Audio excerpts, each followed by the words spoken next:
Welcome everybody to the Friday Soul Path community class. Our topic today is the astrology forecast for October 2025, coming up on us fast. I think I always say every year, like this year is going so fast, but this year is really going fast, and I can hardly keep up with the changes that we're in. So in terms of mapping out the changes, we have the ephemeris for October, and you'll see that there's quite a lot of planetary movement again. Not quite as much as last month in September, but we have Mercury moving into the sign of Scorpio, Venus moving into Libra, Pluto going direct. So you know the outer planets are always retrograde during the summer, and this year Pluto is the first one to start moving in direct motion. And Neptune is retrograde. And you remember both Saturn and Neptune went into the sign of Aries in the spring. Saturn has already gone back into Pisces. Neptune going into Pisces is a really big deal for us. Basically, the work of Neptune and Saturn in Pisces is now getting its final alignment, integration, testing. So wherever Pisces is in your chart, you're getting an extra download now, as of October 22nd, of all things Pisces: compassion, intuition, spirituality, transcendent creativity, but maybe also more of a tendency to want to numb out and maybe feeling overwhelmed and confused. So the only way when you have this much Pisces energy in your natal chart or in the sky, as we're about to have again, the only solution is to be in the spiritual intuitive place and intuitively guide yourself toward action, as opposed to thinking that you can figure things out and analyze and make sense of it all. And then Saturn is there to help you be more structured and disciplined about it. Certainly since Saturn has come into Pisces, I've been feeling more and more people, or not feeling, I guess, but seeing more and more people who are wanting to understand their intuition and work on it and develop their capabilities to a higher degree. So we'll have a few more months of Saturn and Neptune in Pisces, and then off they go back into Aries. And then we have the whole new cycle that launches in February next year. Sun goes into Scorpio, so this is the month that we do come into Scorpio season, and Mercury moving along has been moving really fast lately, moving into Sagittarius. Now we ground ourselves in each month's forecast with the new moons and full moons. And the last month, they were eclipses. And I can tell you for sure that virtually everybody I've been talking to has been feeling these eclipses strongly in a way of intense decisions to be made, certain kinds of losses, needing to move things forward, but maybe not being, 100% sure about how to move things forward.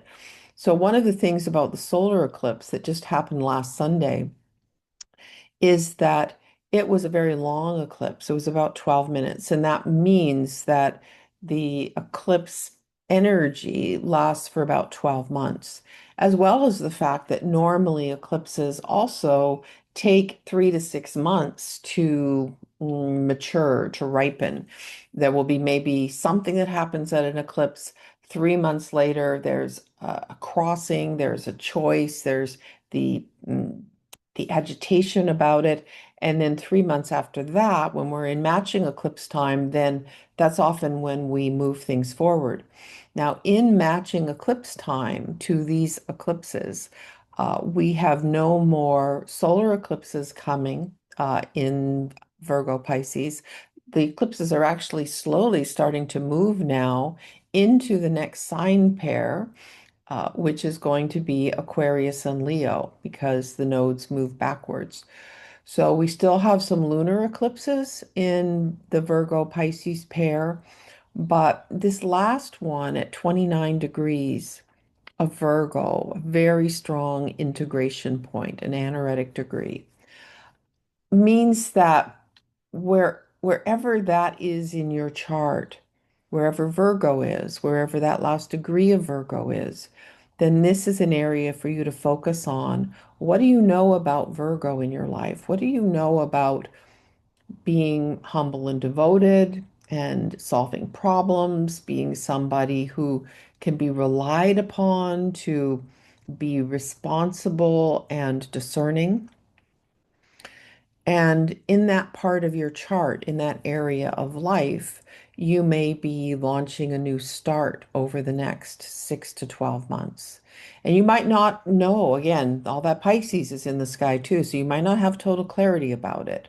But you can feel that there's a problem to be solved. There's something that you're working on, and it's going to require your skillfulness to bring together your inner resources to accomplish what that might be. Now, you can see when you're looking at this chart of the full moon that's coming up on October 6th, and it's going to be at 14 degrees of Aries. Now, remember, a full moon represents completion and culmination. We can normally think of the moon as representing an energy that you are letting go of, at least letting go of the negative aspects of it, the shadow side of it. And the sun, we focus a little more on, this is what you're building. This is where you're shining the light. This is the direction forward. So we could say with this full moon that we're asked to move ourselves toward peace, harmony, our relationships, toward balance, that the sun shines its light on what brings us into calmness, whereas the moon suggests that we let go of impulsiveness, combativeness, selfishness, that we find this harmonious balance between our relationships. Then I would say that in general, right now, in the challenges of this world, our personal relationships, whether it's deep friends and family, our animals, our relationship to nature, or, our relationship in community like this, where we see each other on a Zoom screen on a regular basis, and we realize that we share some level of truth and meaning. That's also a really important aspect of connection, of relationship. So valuing all levels of our relationship and not feeling so alone, which can be an Aries shadow. Aries can be a positive sense of being alone, like, I feel great to be able to do what I want to do when I want to do it. And I love that life force and vitality of Aries. But it can also be, I am always alone. And, you don't necessarily always want to have that feeling. So finding the balance between the two polarities is an important part of this full moon. Now, the other aspect here, though, is that we have the lunar nodes, and they are, essentially in kind of an opposite polarity to this full moon, or, at this time, the way the moon is shining. The polarity on the nodes is the letting go of the shadow of Virgo over worry, anxiety, getting stuck in the weeds. And the Pisces is about surrendering and trusting and letting go. So there's a lot of balancing. The overall to me would be a balancing between the spiritual and the worldly, right? Pisces is that high frequency love, compassion, spirituality, caring for those who are suffering. And the Virgo is being specific about it. The Virgo is doing the work, but meanwhile letting go of, getting sort of lost in the details of it, or certainly like lost in worry. worry's not helping. Surrendering to the highest cosmic meaning of things is what can be helpful. And then, meanwhile, at the same time, balancing Aries and Libra, you're choosing calm. Now, think about that. When you choose calm, there's a certain element of it that is Pisces-like, right? Pisces, think of the water, the still water on the lake or the ocean, and think about Libra and harmony and balance. Think about getting up in the morning before anyone else is up and brewing a cup of tea and sitting and looking out the window and seeing the sky, watching the morning arrive. That is kind of a Pisces way of being that is, we could also say is very Libran in nature. Whereas Aries is like, action, go for it, do it. And Virgo is, I'm of service, I'm getting up in the morning and I'm solving all the problems. I'm taking care of the details. I'm cleaning the fridge out. I'm straightening up. So we're really at this time looking at balancing all of this, and you can see all the other planets that are engaged in this kind of floating stellium. We've got Saturn in Pisces, Neptune, the Pisces planet, in Aries.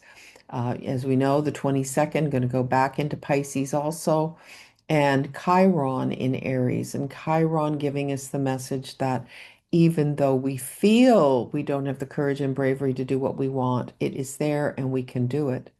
And then Venus at the south node level gives us the relationship energy, right? Venus rules Libra, and there it is in Virgo, suggesting the details and the skillfulness and the relationship service that brings us into harmony and balance.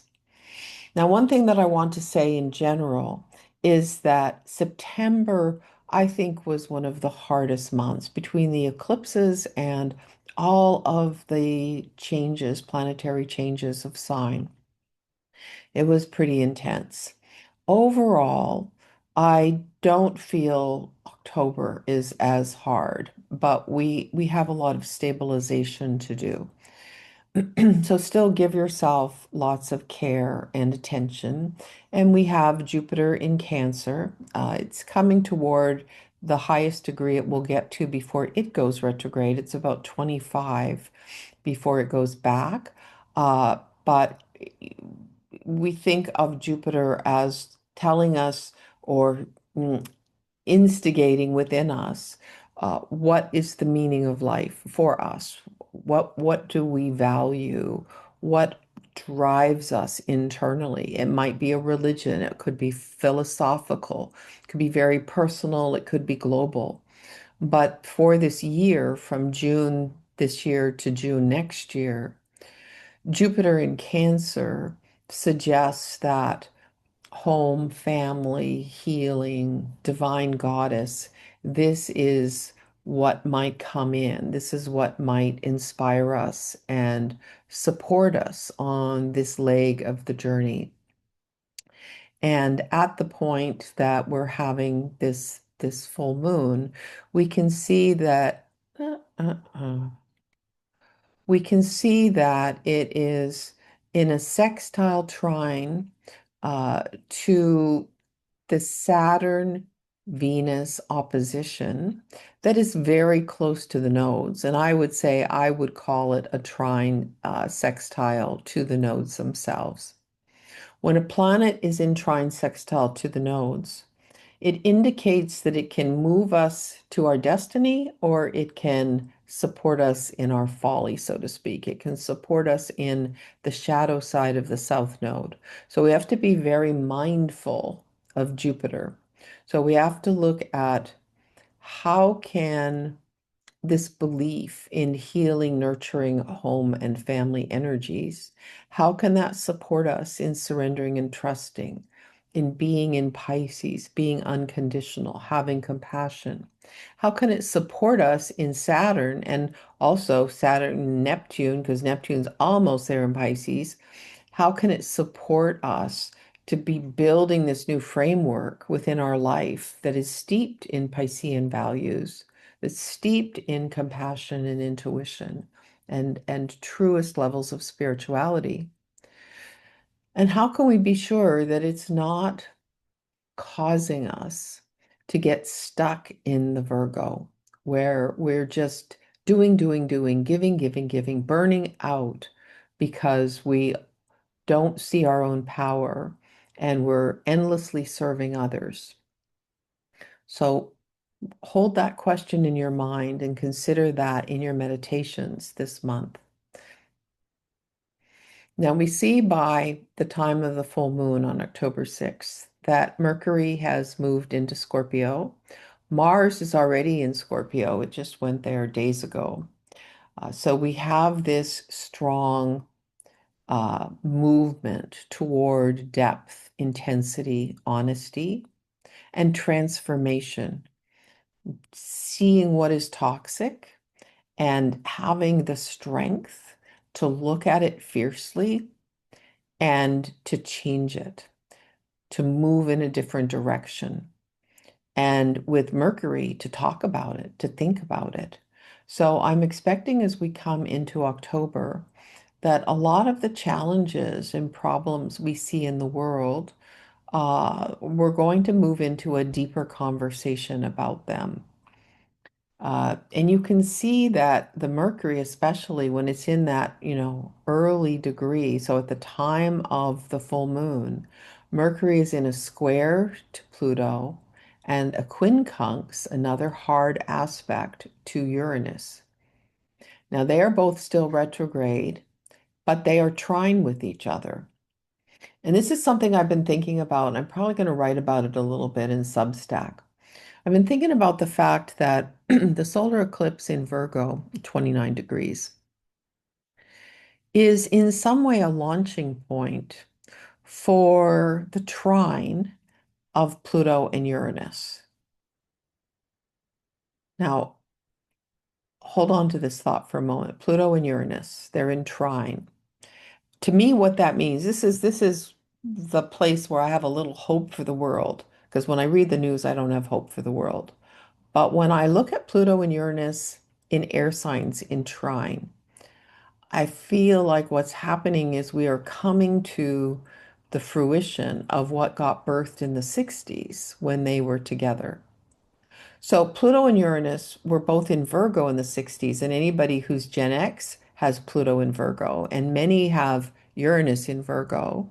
And if you're born in the middle 60s, they were exactly conjunct or close to it. That was the time of the birthing of pretty much all progressive things, progressive music, gay rights, black rights, women's rights, uh, organic food, climate change, uh, taking care of children in a better way. I mean, on and on and on, the fight against the Vietnam War, peace, love, not war. I mean, that was a huge swell of shift that many of us lived through. And then we've had the testing when those two planets were in square from about 2008 to 2020.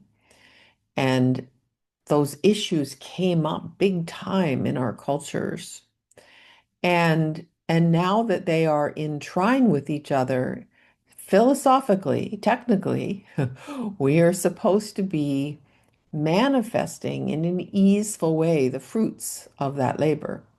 Now,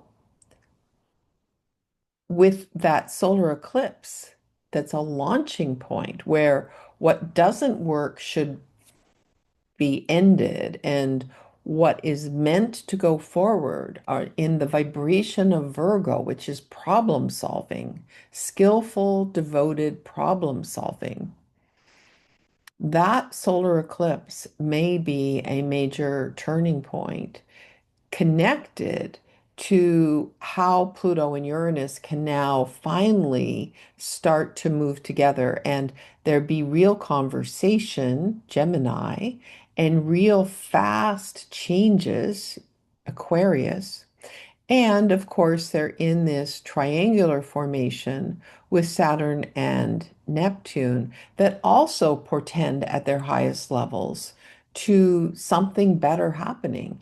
At the highest levels, Neptune and Saturn indicates a structuring into our personal life and into the world of high spiritual concepts.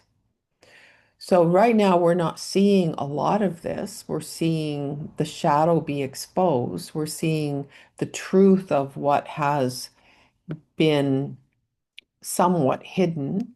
We can think of, for example, racism and the beliefs that were really coming out of the 60s and the testing in like 2020, for example, is a very strong time with Black Lives Matter and George Floyd.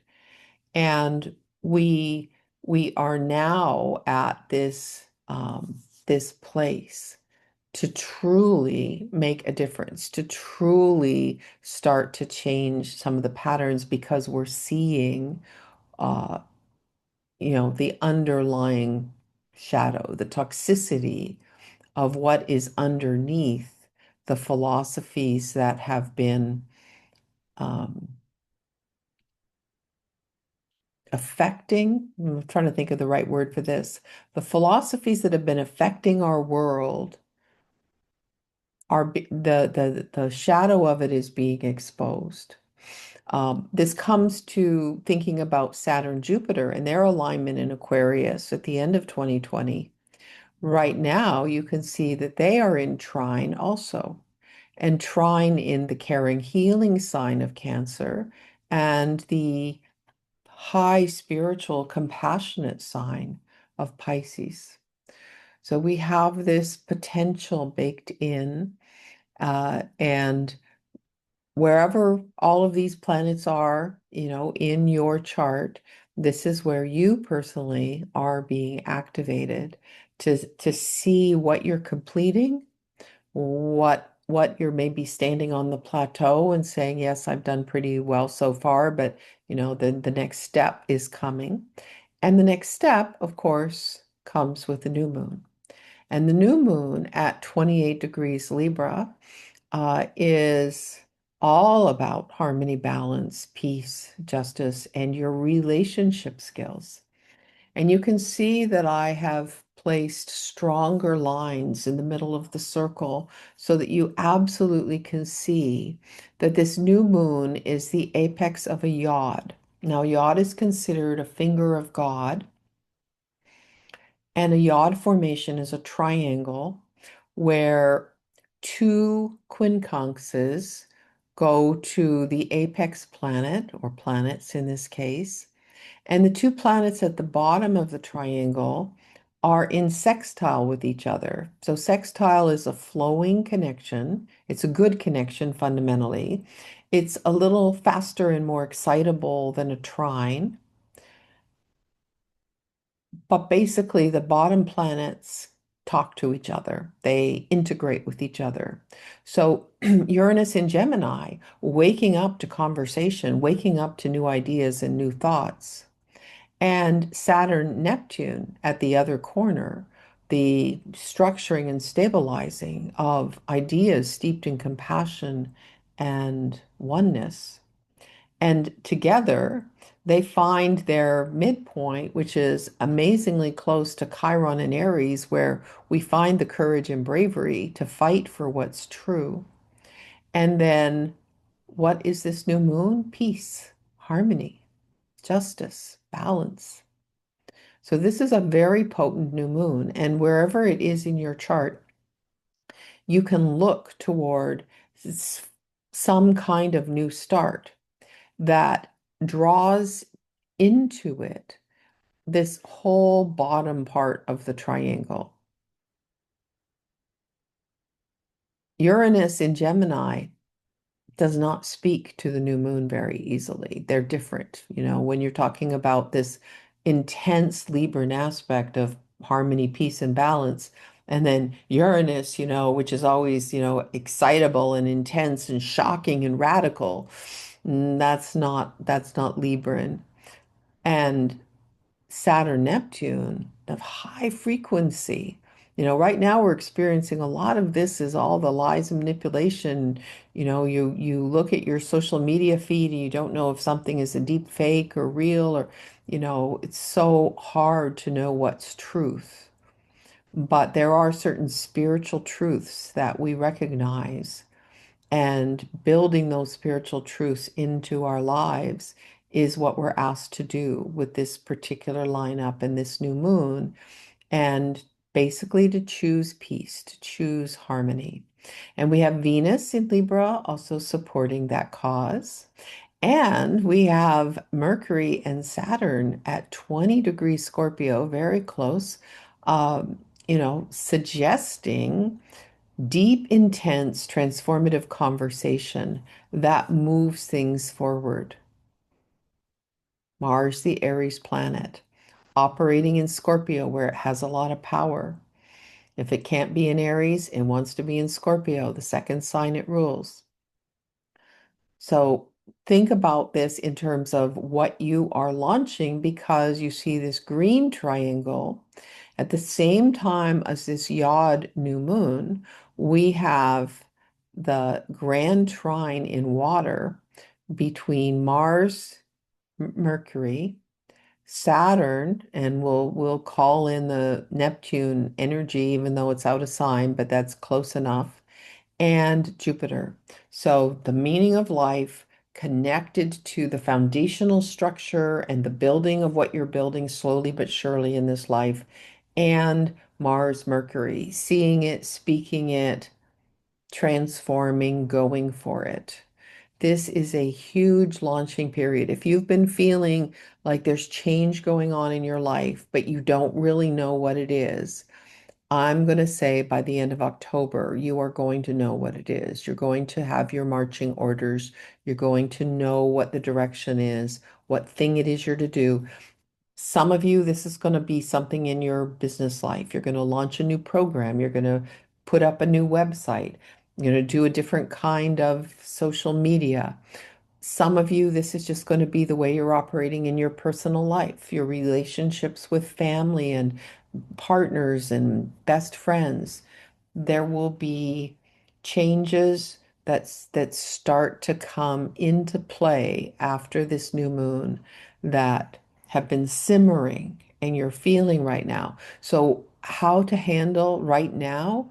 I would say continue to do the self-care. In terms of the Virgo, your healing, your self-care, your routine, you're waking up in the morning and doing some meditative breaths first thing, paying attention to your dreams, uh, doing the, Ayurvedic morning practice if you do that, of, cold water on the face and tongue scraping and, warm water with lemon, like all the things you can think of to do deep care for your body, for your health. Lots of extra sleeping is necessary. Okay. So these are the things that you can do now, and you can allow yourself to simmer and permeate in the ideas that you have of what comes next and how you live in this world that is in transition.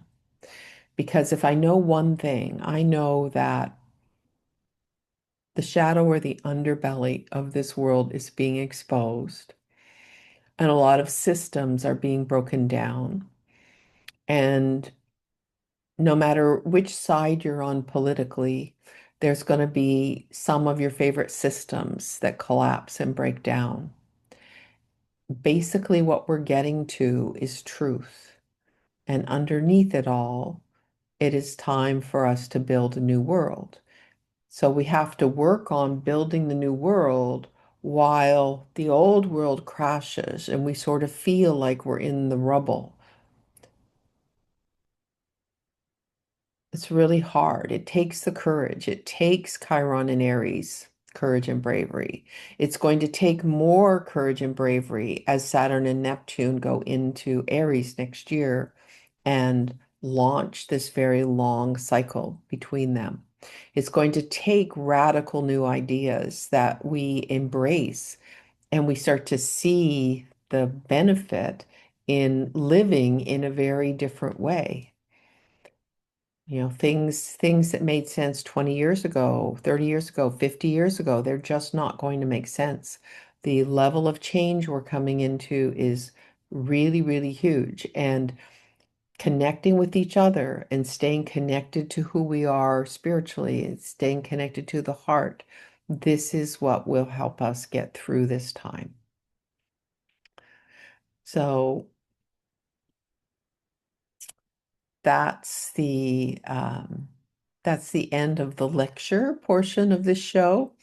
For next, for anybody who's here in person, if you haven't had your chart read for a couple of months, I'll look at a couple of charts and show the moons on the charts. I don't have a lot of talks scheduled coming up, but I will mention I still have room. I've got the Saturn return in Aries class starting this Sunday for anybody who has Saturn in Aries. If you're in your late 20s, late 50s, middle 80s. And then also, I'm holding in November one more class for people who have Saturn return in Pisces. We did a three-part class for Saturn in Pisces in 2023. And now it's time to kind of wrap that up and connect again on that level. So it's always good to work with your own astrology. And that's it for now.